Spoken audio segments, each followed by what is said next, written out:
Been there, done that. Mind you, we're I coming. I thought it bothers you. I thought it bothers you more. Not You at have no all. control over it. No, this is good exercise because when we come down to Melbourne on we leave on the 23rd of June. Where part of our duties are to babysit, of course. I Right. mean, I'm just getting, yeah, I have our hands full. Okay. I want to. Okay. Let's jump straight into it. So my apologies. I actually this week of all weeks I actually started getting myself set up all early. So thank God for that, because I don't know why everything over here is not working.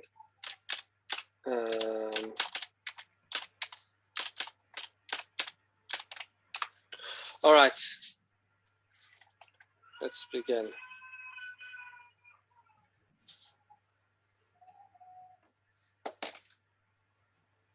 So our discussion tonight is going to be about the greatest gift that we as people have. You know, there's one of the most famous kids Jewish king songs is Hashem gave us a present.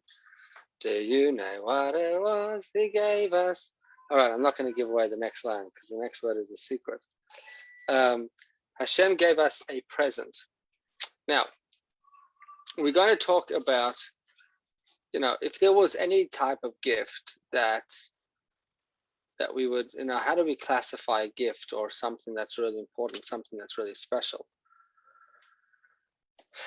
What's the most priceless thing that you could ever have? And I know that many of us can appreciate the concept of something being priceless and valuable, so valuable beyond words. Yet on a day-to-day basis, it's really a lot easier. I was thinking about when I was thinking about sending out today's message, I've got something that costs more than, give me a second. Sorry, my baby's crying.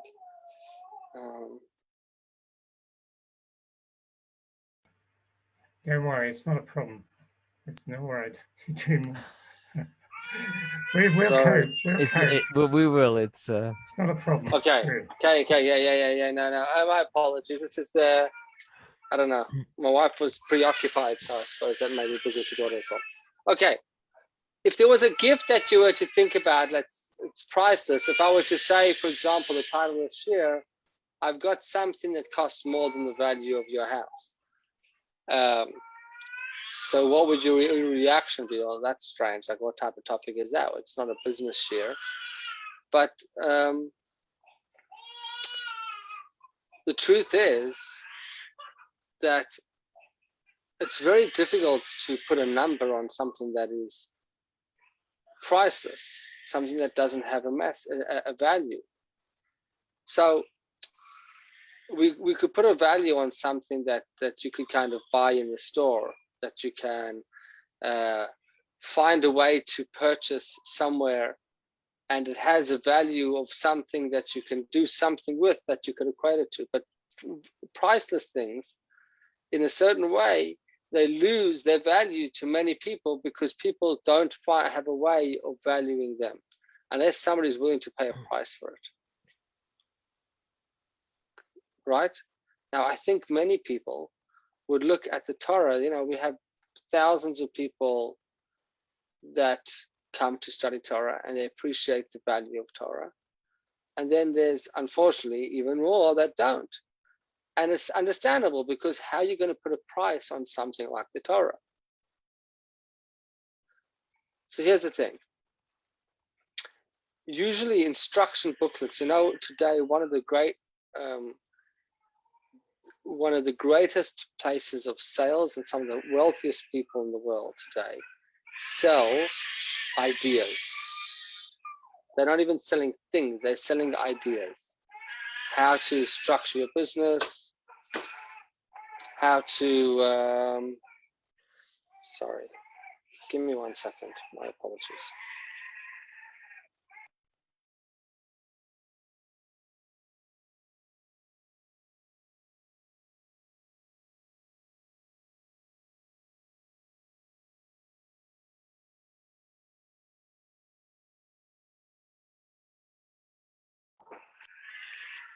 Sorry about that. Okay. My wife got her. Okay, it happens when you have a daughter that is very attached, thank God. Could you hear me? Yes. Okay, good. All right, now I'll try to focus. So one of the great areas of business today is actually selling ideas. Selling ideas, when I don't mean just ideas, it's selling, let's say, selling to salespeople ideas and courses about how to do the best sales. Selling to doctors how to best do surgery. Education is very valuable today, which is great. But, you know, people, there's set systems of education, like universities, where you supposedly come out with a degree. And those degrees are there to get you more money. There's a very clear outcome of what you're trying to achieve. So even though you struggle to put a price and a value to something that is just a piece of education, nevertheless, you can put some type of value on it because you know what you're trying to achieve. And usually the value of education, it's like teaching a person how to fish, is much more valuable than if you sold them a fish. Yeah. But most people, but you could put a price on the fish, but you can't put a real price on the value of teaching someone Why? Because that piece of education, teaching them how to fish, is an endless supply of wealth and support, etc. Now, when we're talking about this, we're talking with, hey, Leon and Irene, welcome. When we're talking about wealth and value in such a way, we're talking about very clear physical wealth, the value of that type of things. But when you want to talk about the value of meaning and morals and support and tradition and something which is a legacy that goes on, there's absolutely no words that you could put on, no price that you could put on such a thing beyond price. I think I've lost the train. I think I'm going to have to just allow my daughter in, so just excuse me. Come. Hi, Joe. G'day, Leon. Good to see you, mate. Thanks. Hello, Irene. We couldn't get in until just now. Oh. We finally. You guys just put yourself on mute. Yeah, today's been a fun show. Don't worry, you haven't missed out much. I've been taking care of this little beauty over here. Want to say hello, Tsivi? Say hello. Look, it's saying hello to you. Distracting me. It's okay. She's not the only excuse that I have. I have other ones. I've got a list of excuses today. So the recording playback of whoever's going to listen to today's recording of the shir is going to have fun time trying to make any sense of what's actually going on. You guys have lots of patience. Thank you. So why am I telling you all this about value and something that's priceless? Because I'm just trying to put in perspective that teaching somebody how to fish is the concept of teaching somebody how to make money, how to support themselves, how to love it, is really a priceless thing. At the end of the day, though, they still have to put in the effort. Most people would love to just go and buy a lotto ticket and end up worse 2 years later, which is like where most people end up. Although the idea that if I have a few $1 million in my bank account, I'll be okay, which we know is generally not the case. It's more about learning how to handle money and it coming in the right stages, etc. The second thing that the point I want to say is that to teach somebody not just how to make money, but how to have values beyond. Go to mommy. Go to mommy. No. Okay. How to have values beyond making money. How to have values that you can give a meaning to your life. To have a meaning to your children's lives. Teaching your children how it is to behave and to live their lives is amazing. But here's the thing, it's really, all that I'm saying is really not even touching on the surface. If I were to tell you that this is the very instruction of what you were given to be able to live the most successful and happy life possible. And not only that, this is the guidelines to all of the entire world, the blueprint to the entire world.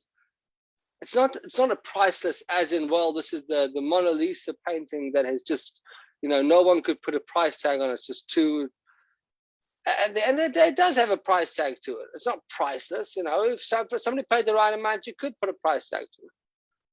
But would you be willing to sacrifice your life for it? I surely hope not. That means that it has a price to it, right? But would you be willing to put a price for your children? I certainly hope not. I hope that somebody would be willing to put a price for the Mona Lisa, no matter how high it is. But I seriously hope that they wouldn't be willing to put on a price on their children. And I think this is the point that I'm saying, that we sometimes forget the value of things that are truly, truly valuable. And that's the point I'm trying to say. So let's get into it. The topic of today's discussion really is the mitzvah of studying Torah. And there's two reasons why I'm doing it. Number one, I'm doing it because Shavuos is coming on before our next lesson, our next class. The Shavuos. What's the concept? I want us to try to have some type of appreciation of what it is that we do here every week on a Tuesday night. We study Torah. So Shavuos is coming up. We received the Torah. We got the greatest gift possible, the most valuable item anybody could have ever given you. But more than that, we are going in order of the mitzvot. And the next mitzvah that I was up to in our order, we had done the last time we did the mitzvah of talking, gossiping. The next mitzvah was holding a grudge, and the following mitzvah starts a whole new section. And the first mitzvah in that section was the study of Torah. So I only had to skip one mitzvah to reach our topic. Okay, so we're right in the right place. So let me start showing you some the source for the concept that we're discussing today. So it's in. Who does anybody want to answer? Where's the source of the concept of studying Torah from? Where's the mitzvah to study Torah? Where does it come from? From the Torah. That's a good answer. But does anybody know where in the Torah? There is a mitzvah v'shinantam levanecha. You can't teach your children unless you know it yourself. But is that what you're referring to? Yes, that's the mitzvah. That's the source, 100%. And also comes in Vahaya, but the mitzvah starts with actually teaching your children. So that's the main source of mitzvah from the Shema. V'shinantam levanecha. Look over here. It says v'shinantam levanecha in the Shema, right? That it says, and you should teach your children v'dibarta bam, and they should speak of them. Now, this has a dual meaning. What are you supposed to teach your children? It teaches us that we're supposed to teach our children to study Torah. When? When you're sitting in your houses, and when you're traveling, and when you lie down, and when you get up. Now, what does that teach us? That as Jews, the commandment is to study Torah all day long. At every single stage, when you're sleeping, before you sleep, as long as you're awake, in the nighttime, in the daytime. This is also teaching us that we have an obligation to say the Shema twice a day, which is a mitzvah we'll talk about at another stage. What's the mitzvah of the Shema? It's also talking about that there's a mitzvah to say the Shema twice a day, in the morning when we wake up and when we go to sleep. But more generally, it's actually talking about the study of Torah. We are obligated to study Torah all day, every single day. Oh, Sivi, no touching. So, most of us are not capable of studying the Torah all day, every day. So what do we do? How do we fulfill our obligation of studying Torah? The bare minimum obligation to study Torah is, it says, Perek Echad Arvus, one chapter in the evening, the Perek Echad Let me see if I can actually see this it's in Rashi.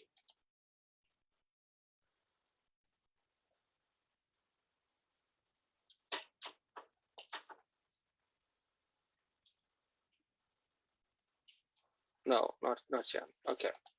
So it says, Parak Achad Arvit, you're obligated to learn once in the day and once at night. That's the bare minimum. So we're supposed to each study at least twice a day, a chapter in the morning and the evening. Now, it doesn't have to be exactly in the morning, exactly in the evening. Shema is supposed to be done in the morning and in the evening after it's dark. The study of Torah, we have to, or we've got an obligation to do it all the time. But if you're busy, you're working, you're doing other things that you have to do, it's not practical, you could do it at least once in the morning and once in the evening. Okay? So that's the obligation. So let's look at this concept of the Torah. What is the Torah? What are we talking about? Where does it come from? And who's it for? That's the question. The concept of the Torah is, first of all, who's obligated to study the Torah? So the truth is that not all Jewish people are obligated to study the Torah in the same way. The obligation falls upon males to study Torah all day long. Women are not obligated to study Torah all the time. Okay, as a matter of fact, in more ancient times, they barely taught women general Torah, Talmud, etc. Why? And particularly Talmud, they wouldn't teach women, because women are only obligated to study practical parts of Torah. And that's also because, I think it's because, this is my own interpretation, because women are actually very practical. They're always looking to be practical. I know that my grandfather used to give a shiur. My grandfather used to give a shiur for ladies, and he said he loved teaching the ladies because they never got philosophical. They always got practical. They were always getting practical. So what's the practical conclusions? But when you study Talmud, it's not about getting practical. It's not about practical. It's about understanding the path of how you got to the law. It's understanding, analyzing the verse to get to the law. That's Talmud, right? Talmud takes a verse from the Torah or takes a Mishnah and breaks it apart and tries to find out what's the real meaning behind it. Practically, sometimes you're left up with no practical conclusions. You've got to go for the next 1,000 years or 2,000 years of commentators to describe and to reach an actual conclusion. But that's not why you study Talmud necessarily. You can study Talmud. If you want to get to practical, you have to study Halakha, Shulchan Aruch. So what are women obligated to know? Women are obligated to know practical law that applies to them. The laws of Shabbat, the laws of cooking, kosher. So women are not obligated in the obligation of studying Torah as men are. Okay. Nevertheless, it's today the Rebbe, for example, used to encourage women to study Torah just as much as men, if not more, but just as much, not more, but the same amount. And when other groups of Hasidic groups, with the leaders, Rebbes from other Hasidic groups, is actually on video, the Belzer Rebbe coming to the Rebbe says, you should teach your woman Torah. And the Rebbe, he said, well, but it's not done. We don't do it really. And the Rebbe said to him, I'll tell you what, in the old days when women were taking care and they spent the whole day busy cleaning the meat and grinding the, harvesting the, grinding the wheat, etc. And it was a whole day process to make a loaf of bread. So that's what women were busy doing. They were busy in the kitchen. They were busy taking care of stuff. They never had time to study Torah all day. So you got away with the basics. Also, we're not exposed to anything. He says, but today, where women are exposed to the world just as much as anybody else, it's not only okay to study Torah to women, but it's an obligation. Okay, so just understanding this obligation of women, it's a whole topic in and of itself. Studying Torah with women literally is a topic in and of itself. The Torah tells us as follows: Istakel ba'oraita barei alma. God wanted to create the world. Where did he look to create the world? bo'oraita. What's a raita? Raita is the Aramaic term for Torah. God looked into the Torah, and from there, that was his blueprint. So if you wanted to build a house, you can't just go and start banging nails and things together. You have to first draw plans and come up with the architectural drawings in order to make it happen. If not, you're not going to get anywhere. So God looks into the Torah, and from the Torah, the blueprint to build the plans. That's the architectural drawing. That's engineering.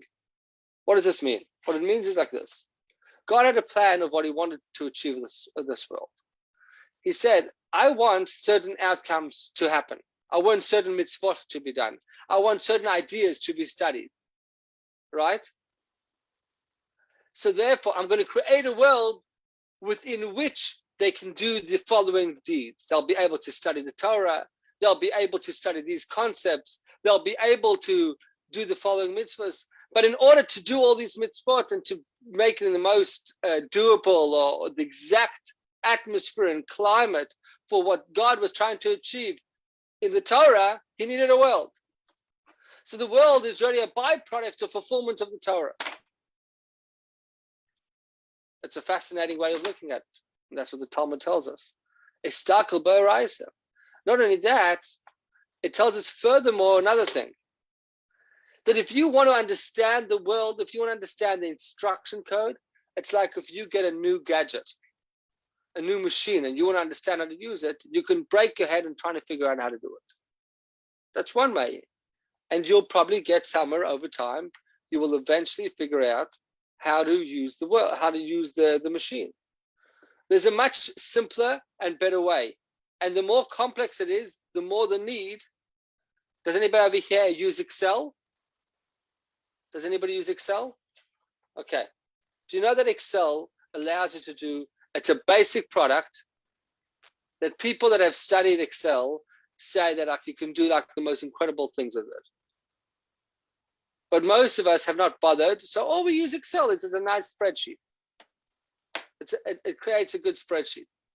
But apparently if you know how to use Excel, it's really cool. Now, some people might spend their entire life trying to use Excel. Another person who's probably a little bit smarter might just get the guide. What do you want? You dropped something else? Get the guide and read through the manual. And if there is such a thing, a manual for Excel, I'm sure there are, and actually study how to do it. They'll save a lot of time and a lot of headache. It's like if you want to build a building, you can go to class and to school of how to build. And then you'll figure out how to build. Or you can do yourself, you can go and start building. You'll waste a lot of money.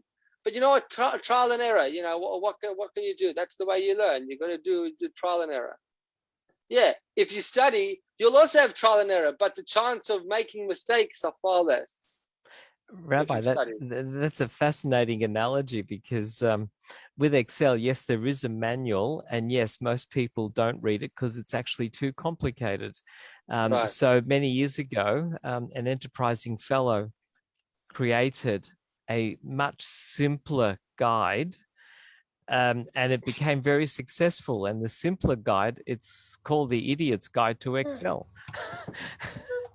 And that begs the question in our Sfirot, in our Jewish books, do we have the Master's Guide and then we have the Idiot's Guide? It's true. Well,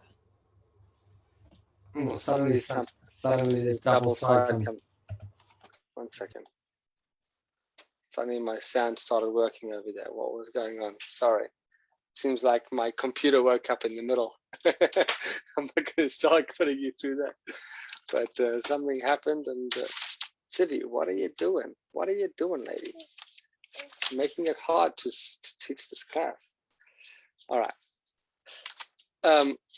Yeah, it's a very good point. Okay, so these are the two meanings of what it means that God looked into the world to create, into the Torah to create the world. As I said before, number one, Istakel bo'oraisa means that he wanted a Torah to be fulfilled. and therefore he created a world that would be the right atmosphere for the Torah to be fulfilled. And number two is that it was an instruction guide how to be successful, the ultimate guide to success in this world. I know that we think that the ultimate guide to be success would be the ways to make the most amount of money. And maybe it's true. They do say that Jews happen to be wealthy. It could be. I'm not sure. I don't know if Jews are wealthy. I think that we do relatively well compared, but I also know plenty of non-wealthy Jews, including those that study Torah. But that's not what success is. Just because the world defines success by how much money you have in your bank account and how much your net worth is, success is so much more than that. We know of so many people that are very wealthy, very successful, the greatest physicians, the greatest multimillionaires, but they don't have a good lives, a good, meaningful life.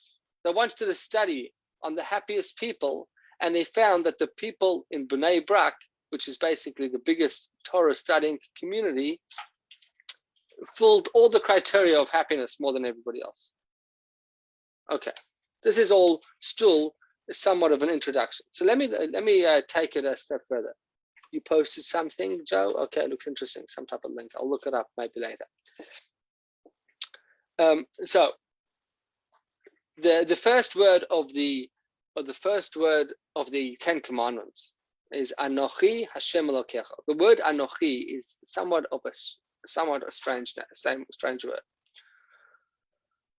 It stands for, Anochi is actually a little bit of an Egyptian word. It stands for Ana Nafshis Ksavis Yehovis, which means I wrote down the Torah. But it could also mean I gave myself in the Torah. So I'm taking it to the next level. I start off by saying that the Torah is the guide, and what God wanted, that's what the Torah is. But here it's much deeper than that. The Torah is not just the greatest guide in order to be successful in the world. The Torah is the ultimate guide to be connected to God, to discover God. Do you want to have God? Do you want to have infinity? Do you want to connect with the ultimate creator of everything? Ana nafshis ksavis Yehovis. I am in the Torah. God exists in the Torah. That's what God says. He's right there.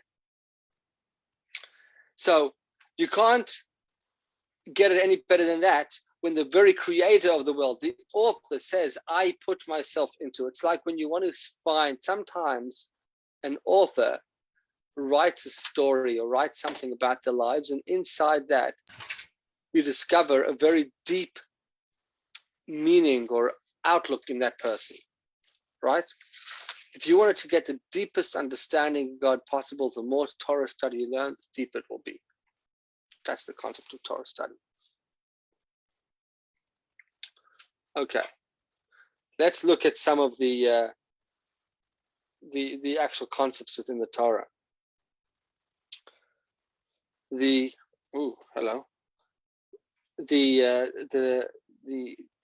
Torah we look at is we look at everything as wisdom. There's great wisdom within the Torah. Yeah.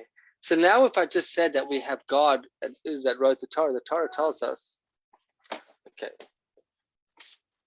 sorry, you're gonna have to bear with me 1 minute. My apologies. 1 second. Come sit, let's go. Yeah, go.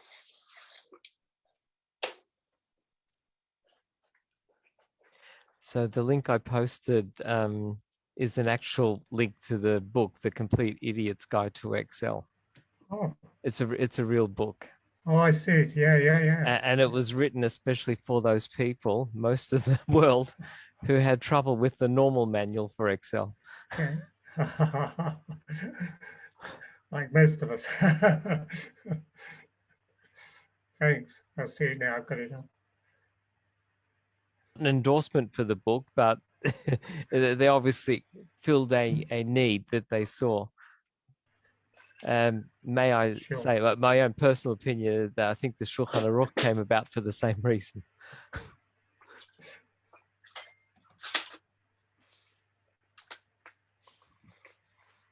Okay. Could you hear me? Yep. Yes, I can. Yeah, I heard that. I was able to, because I'm using my tooth connected to my phone. Where's my I kept it clean, Rabbi. Yeah, no, I heard what you said. It was good. Yeah, the Shulchan Aruch, I like that analogy. The Idiot's Guide. It wasn't, I wouldn't call it the Idiot's Guide. It was the Simplicity Guide. It was also about making Judaism somewhat more universal. That it was somewhat, I suppose, really confusing for people, where not everyone was really able to interpret the Torah, and then each community had their own type of rabbi that was having to discover, and some rabbis were up for the job and some weren't. Understandably, if I were in the position where I had to try to discover halacha through the Talmud, I would be one of those rabbis that is really stuck. And maybe that's just me, but thank God today, through the Shulchan Aruch, we have it's not about universally all doing the same thing. It's about having a simple understanding of collection of the greatest scholars and how they understood the law. That's what the Shulchan Aruch truly is. Okay, so when you think about the Torah, and you think about, well, God, imagine you had the wisest person that you've ever heard of, let's say Albert Einstein, and he tried to explain to you some of his really deep concepts about, I don't know, astronomy, or, his discoveries. Some people have the patience to study what it means, the theory of relativity and E equals mc squared. But most people know that, okay, he's a smart guy, and I appreciate he's got great and smart ideas. And many other people also have very deep and smart ideas, but I don't necessarily understand them. But we kind of had this type of acceptance. Oh, he's a smart person. He must know what he's talking about, right? It's interesting that when we're talking about the Torah is, first of all, taught by, I think, the smartest people, but it comes from the ultimate smartest being that is beyond. You can't even describe God as being smart. It's the ultimate book of infinite wisdom. The layers within the Torah are so filled with information, with Torah, with wisdom. We just touch, each time we touch and we learn a drop of the Torah, we're just touching the surface of that little idea. So when you understand that, okay, I don't get the whole thing, but when I touch that little idea, when we have an intellectual idea from the Torah, when we have a piece of Torah inside of us, we have God now living inside our mind. That's an incredible way of how we connect to Hashem. So we look at the Torah and we look, oh, maybe the stories of our forefathers, stories of Avram, Yitzchak, and Yaakov, and Rivka, and Leah, etc. The stories are nice, but ultimately the concept of Torah is about a hora'ah. It's a lesson. We're supposed to have guidance in how we're supposed to live our lives. And the teachings, the more we delve into it, why is it? I always wondered why the greatest and Jewish and brightest Jews that ever lived, that were brought up in the world of Torah, they dedicated their lives to Torah. Why would they do that? They could have gone into the world of science and made discoveries and figured out how we can advance ourselves on the world of science. Why didn't they do that? Well, one reason is because they realized that maybe other people would be doing that. I don't know if this is true, but I once heard that somebody once interviewed Albert Einstein and asked him if he could live again, would he change anything? And he said, yes, if I could live again, I would become a Torah scholar. I don't know if it's true, but that's what I've heard. And if he was smart enough, he would definitely have said that, if he had the knowledge. But when you look at the teachers of the Torah, you say, why do these people dedicate, like, not just their entire lives, every moment, every living daylight moment, every awake moment they had, they studied the Torah? Why? Because they saw the depth. They saw that in every single thing there's infinite wisdom. There's infinite ability to connect. They could have been making big bucks. They could have been discovering incredible things. Of course, when those opportunities in Rambam, he writes how he had to become a physician and leave his study of Torah. And in his writings, he says the greatest, and he is without a doubt one of the greatest physicians ever to live.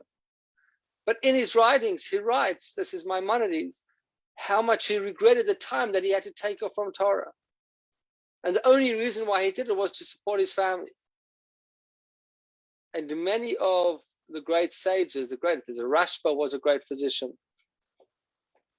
They only did it because they needed to compensate their lives with some type of financial input.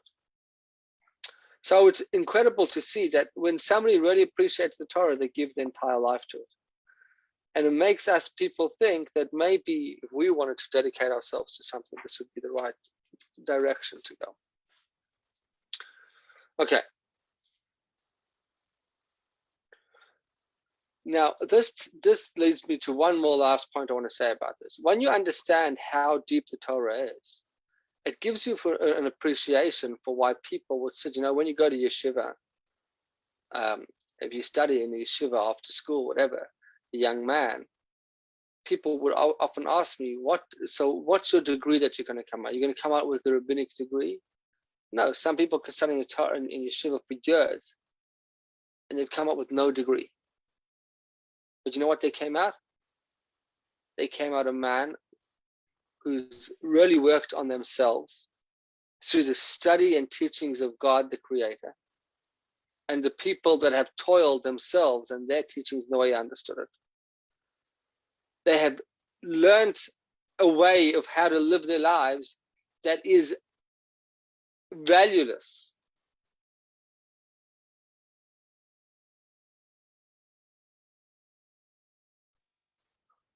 So do you come out with a degree? No, rabbinic is something which is totally disconnected. If you happen to go in that direction, you could become a rabbi. It's about becoming knowledgeable in particular areas of some of the halacha. To be honest, you don't necessarily have to go through years of yeshiva to become a rabbi, even though it's really the more logical path to do it. But you don't have to, right? You can just go jump. You might be a rabbi that just knows a particular area in Torah. You don't understand how Torah is made up. But you're not studying to get a degree. You're not studying to be able to have a particular job. You're studying to be able to have a life. You're studying to connect to God through your study. You're studying to put God inside of your mind. And yes, it's not enough just to do it as a student. You've got to do it on a daily basis. These are the concepts of Torah. And that's why sometimes we study stuff that isn't practical. Sometimes you learn about things of impurity that they don't even have in today's day and age. It doesn't even apply, or temple times. Why would you study some things like that? The answer is the very idea is actually getting you connected to God. That's the power of the Torah. Okay. I'm going to stop for a moment. Does anybody have any questions or comments before I go on?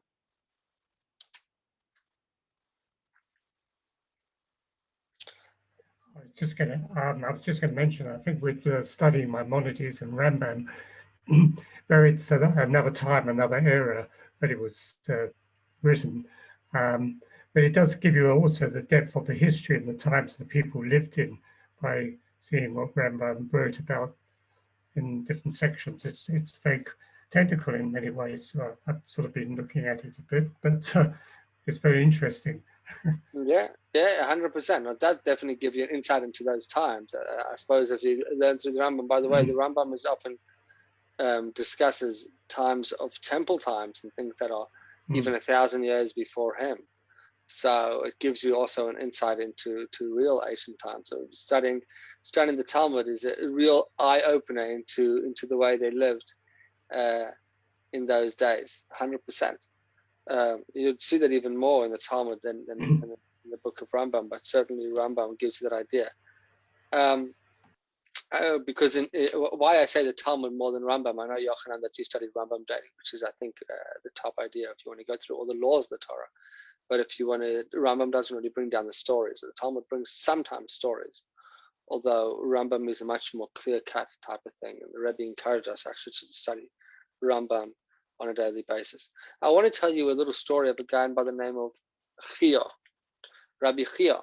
And the Talmud says about Rabbi Chia, Kama gedola ma'aseh Chia.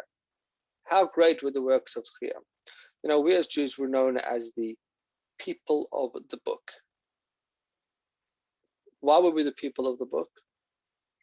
Because many people in ancient times, until the last 200 years, and it's progressed positively since then, furthermore, most people did not know how to read.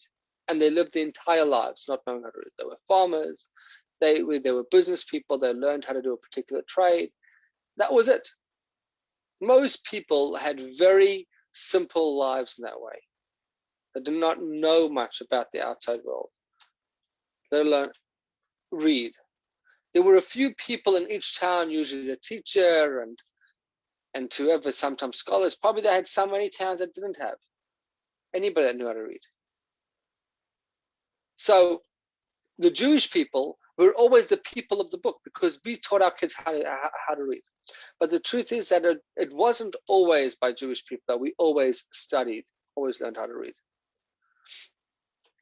We always studied how to read, but sometimes there was a period of time in Talmudic times and Mishnaic times that they were teaching the students how to read only when they reached age 13 and sometimes even waited till the age of 16. And they would, before that, they never had time, there whatever reasons, there was no one to teach them. Until came a man by the name of Rabbi Chia, and Rabbi Chia saw this issue, and there's another story of another guy who I wrote down.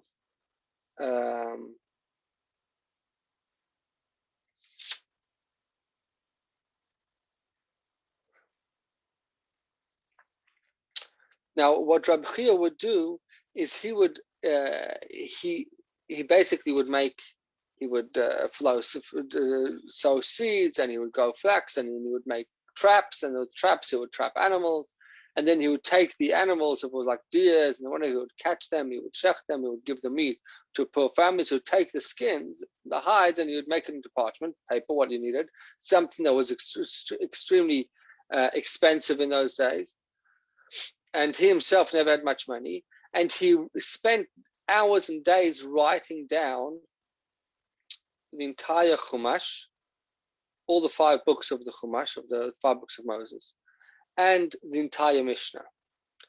And once he had all 11 of them, what he would do is he would go to a town or a city, and he would find 11 top students, young students, from the age of 6, and he would give them each one book. And he would teach each one of them a different book. And once he'd taught each of them their own individual book, he would say, okay, now I'm leaving. Now each of you, they would copy it, we'd get them each to find ways to copy it, and he would then leave them and say, now each of you teach each other the other books that you learned. So they would switch, and this way go around. And by this way, what he did is he started a Jewish school system. That from a very young age, people would be knowledgeable. And in this brilliant method, it's almost like the Chabad Shluchim method, where you send out somebody to a community that changes the community. He was one person. We would go to a town, create emissaries that would then become the teachers of that generation in that town. And then he would go to another town and would do the same thing. And through that, he educated thousands of Jewish children and created an incredible school system. So that's a guy by the name of Rabbi Chia. So when we talk about study of Torah, the obligation to study Torah, it says, is by all people, all Jews. We're not, there's when I said about male Jews, etc. But it doesn't make a difference whether you have time to do it or not. It says that a person that studies Torah, even though they are busy with work and they don't have money and time to afford it, so for at the end they will become wealthy and they will have the time to do it. And those that are wealthy and they don't study Torah, they will end up not having time to study Torah and not have the money, the wealth. In other words, the point is, if you want to study Torah, you make sure to have. There's no excuses why not to do it. Many rabbis, the Rambam, he wrote a crazy life. Some of his greatest books he wrote while he was traveling, while he was escaping from people hunting him down. These are the Pirush HaMishnah, his book on a commentary on the Mishnah, he wrote while he was escaping from Cordova, and then he went to Morocco, and he was a young man, and then he went to Israel, etc. In all his travels, during the time of his traveling, where he was totally, who could travel, who could study while they're traveling under those circumstances, life's in danger, etc. And he found the time. He always studied, never a moment free, and that's when that's how you become the Rambam. To be honest, so we all have an obligation to study Torah. How are we supposed to do it? So the obligation is to first make sure that we study Torah, and as Joe pointed out, it says that you're supposed to teach your children, and it says b'neichem, and also your grandchildren. So if you, for some reason, your child can't teach, it's your obligation to take care of your grandchildren, to make sure your grandchildren teach. I know that it's a common custom in many places, especially, where education is so expensive that sometimes the grandparents have to pay for the grandchildren's education. That's actually a Torah obligation, that if that's the case and that's what you need to do, you do it. If your children aren't able to teach your children, their grandchildren, it's actually your obligation. And then the next thing, b'neichem elu ha-talmidim. Your children, these are your students. You're obligated to teach every single Jew, whichever Jew you can, is your obligation. But if you had limited time, first for your child, your grandchild, and then other people. But if you can, you should be teaching as many people as possible. Now, the Torah has a few practical ideas that I wanted to just point out. First of all, we have an obligation in Torah study, not just to study Torah, but also to do revision. It says that somebody that studies Torah but doesn't revise is as though somebody that plants but does not harvest. If you plant the seeds and you don't harvest them, because ultimately what's going to happen is you're going to forget. So we have an obligation to revise our learning. And that's particularly if you're doing text-based book, you should try to find time, and something that we struggle with if you're doing regular learning, sometimes struggle with finding ways to revise. But sometimes by just constantly learning, you'll end up coming across those ideas over and over again, and then that will be your way of doing it. Okay, so here's there's 3 blessings that we make on Torah study. Here's the 3 blessings that we make. The first one is not al divrei Torah. Just like you have a mitzvah, you have to watch a mitzvah when you shake the lulav and esrog. You got a mitzvah, you say a bracha when you wash your hands. The same concept applies when you learn Torah. So we're actually supposed to study before we study Torah. You're supposed to actually make the blessing, al divrei Torah. That's the first blessing we have in Torah. The second one is the mitzvah that we say, v'harevna, that it should be not just by us, but our by our children. It's a blessing that it should also give it over to our future generations. And the third one is that we're giving it over, that we're saying we're blessing notein haTorah, that God gave us a special opportunity and gave the Torah to us, and that opportunity that we have to study it. Now, the Bach, he's a 16th century commentator on the Shulchan Aruch, but he writes on the laws about having to say a blessing on the Torah. And he says, the famous Talmud that tells us that the second temple was destroyed because people didn't say the blessing on Torah study. That's what the second temple was destroyed. So they would study Torah without making the blessing. And then all the commentators say, hold on a second, we believe that they did. They were studying, saying that the blessing. He says, but they weren't thinking about the blessing of the giver of the Torah. So it's one thing that we study Torah and it's it's great wisdom. But are you connected to Notein Torah, the giver of the Torah? Do you realize that the stuff that you're studying is not just anything, it's from the giver? So I'll tell you a fascinating story. Rabbi, the Baal Shem Tov once came to a town. And when he arrives at this town, there's this shul that's packed with people learning. And the Baal Shem Tov says, I can't go in there. So his students turn to him and says, why not? He says, they say, look, everyone's studying Torah in that shul. Why can't you go in? He says, because it's too full of the Torah. It's too full of Torah. So they said, I don't understand. So that's great. He says, no, it's too full. Means that they were all studying Torah, he explained later, they were all studying Torah for the sake of themselves, to make themselves smarter, to show who's smarter, who's able to learn better, who can disprove the other one, who's going to win the arguments, who's going to become the next rabbi, who's going to become the next teacher. That's why they were studying the Torah. No one was studying Torah with the perspective, this is God's will and wisdom. This is the wisdom of God. This is the way I connect to God. They were all just trying to find their own ego in the Torah. That's why he said, sorry, I can't enter such a place. Because they've taken the Torah and they've misused it.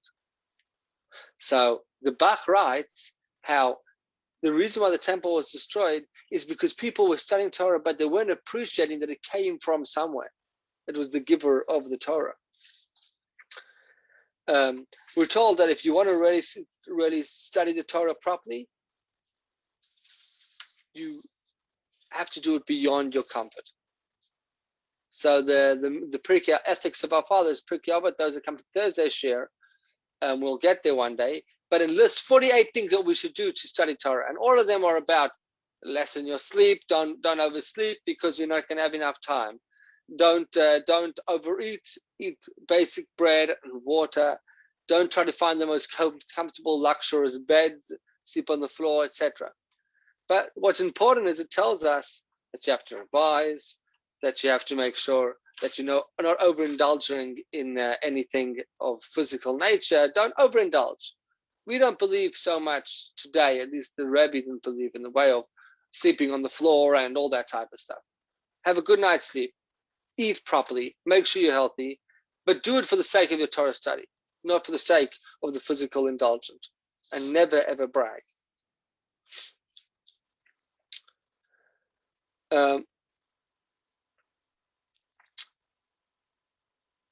I'm just trying to think. There's a whole bunch of points that I wanted to still say, but because of all our disconnections today, I don't want to keep you longer.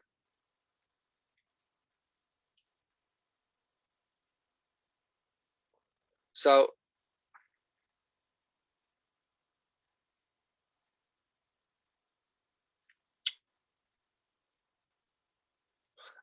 this is what I wanted to point out to you earlier, that there was a man by the name of Yeshua ben Gamla who lived, I think, in the same area of Chia. And he also saw this problem of people starting to study Torah so late. So what he did is he trained a certain group of people, and he then sent them out to different communities. And their job was to educate people from age 6. He started the concept of a cheder, that from the age of 6, they're already starting to learn other faiths. That they should be educated to be from a very young age. And that's when we really became the people of the book. Because even our little child, the youngest child knew how to read and write more than the oldest person of any other community. Because we found it integral that our children should know how to study Torah and they should know how to pray and daven, etc. And I would say that us going forward, the future of Judaism is dependent on our children knowing how to study and knowing how to daven, knowing how to read Hebrew, etc. And thank God today there's other ways that we can do it. There's transliterations and all those things. But when we study the text as it is in its original text, at least how to pronounce it, it helps us have a connection to the actual original words, which is something unique that most other people don't have, that they don't, even other nations that study the Bible, etc., they don't get that connection to the original text of the Hebrew language, which is God's language. It's not a man-made language, just like the Torah is not man-made wisdom. It's wisdom of the Creator. I want to just conclude with one last short story. There's a story of a merchant's boat that was traveling in the old days, from one country to the other country. This is brought down in the Medrash. So this would have happened if it's brought down in the Medrash. This would be over 1,000 years old. probably more like 2,000 years old, this story. So you could imagine traveling in a boat those days, what it would have been like. So there's the boat's traveling, and most of the people are businessmen, merchant sellers. They're all busy showing off their merchandise to each other. And in the corner of the boat was a man huddled over his parchment scroll. And he was a Jewish man that spent his day studying Torah.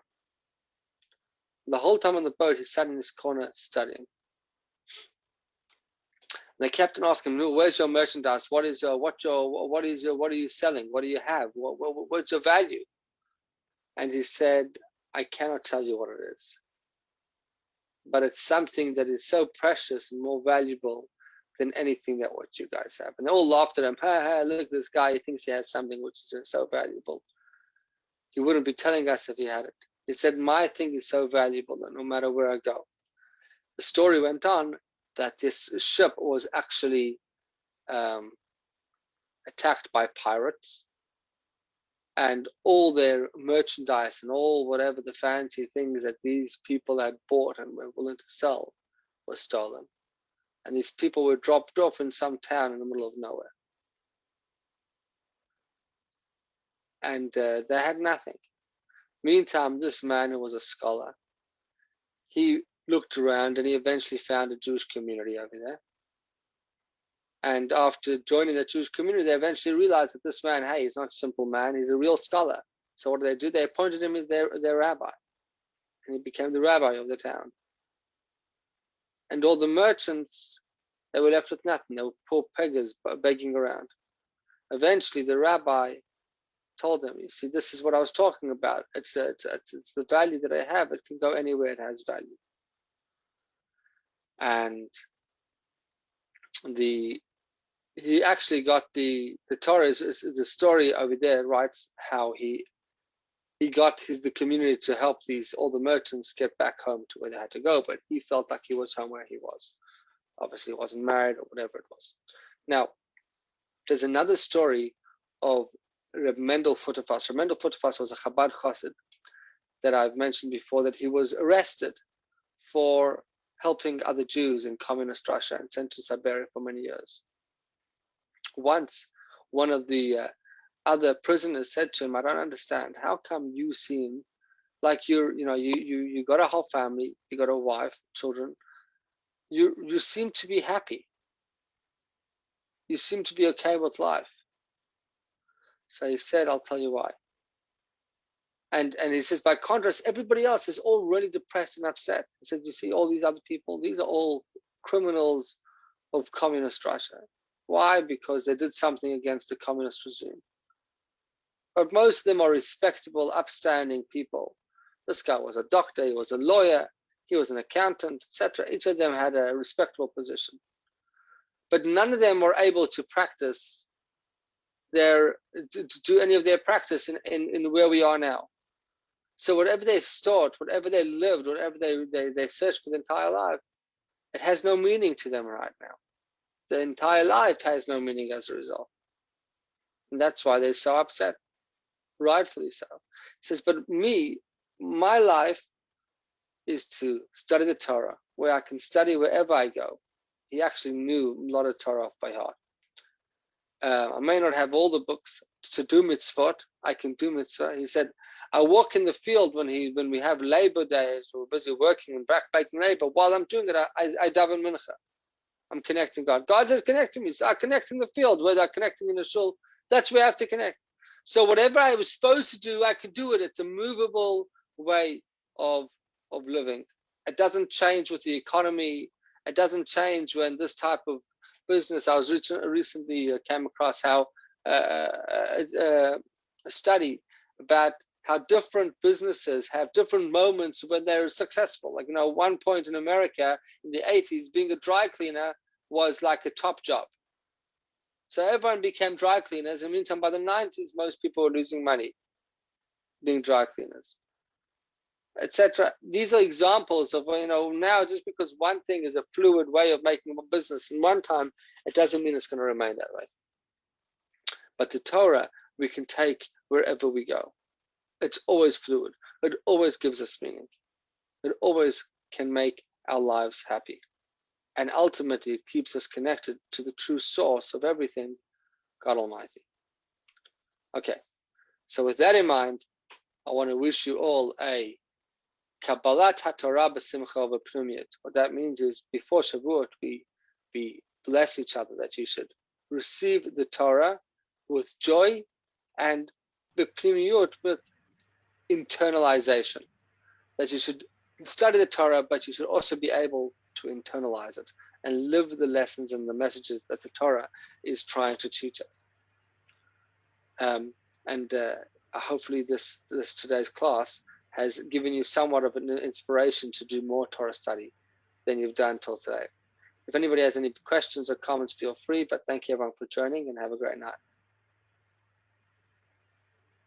Thank you, Rabbi. Thank you. Thank you. Thank you, Yochanan. Thank you. לילה טוב, תודה. Thank you. Thank you. Thank you, Iran. Irene, sorry. Sorry. I was confusing the name with Idan. Oh, it Idan does. was- So I said Iran. So it was Irene and then Idan. I confused the two of you. Sorry about that. Easy to do. Easy to do. Yeah. That was, So yeah. have a good night. And once again, if anyone has any questions, I just want to remind you that the Shavuot is coming. We'd love to see you on Shabbos. But Shavuot is coming Sunday night. We have the dinner. Yochanan, it's a little bit of a distance for you. You're still invited. But and then Saturday morning, we're going to be doing the Aseret HaDibrot, the 10 Commandments, and we'll have a dairy buffet. If it doesn't suit you and you're working, then come to Shul. We're doing an afternoon ice cream party at 4:30, but I'll give you those details. But just bear in mind, we would love to have anybody that can come Monday and Tuesday morning, etc. for the Shul services. We also have Yizkor on Tuesday, and on Monday we have the 10 Commandments. So make sure to come to Shul if you can. Okay, have a wonderful, we'll also have all night learning. We'll get to study Torah all night. Make sure you get some sleep beforehand. All right, have a good night, everybody. Bye. Thank you. Laila Tov. Laila Tov.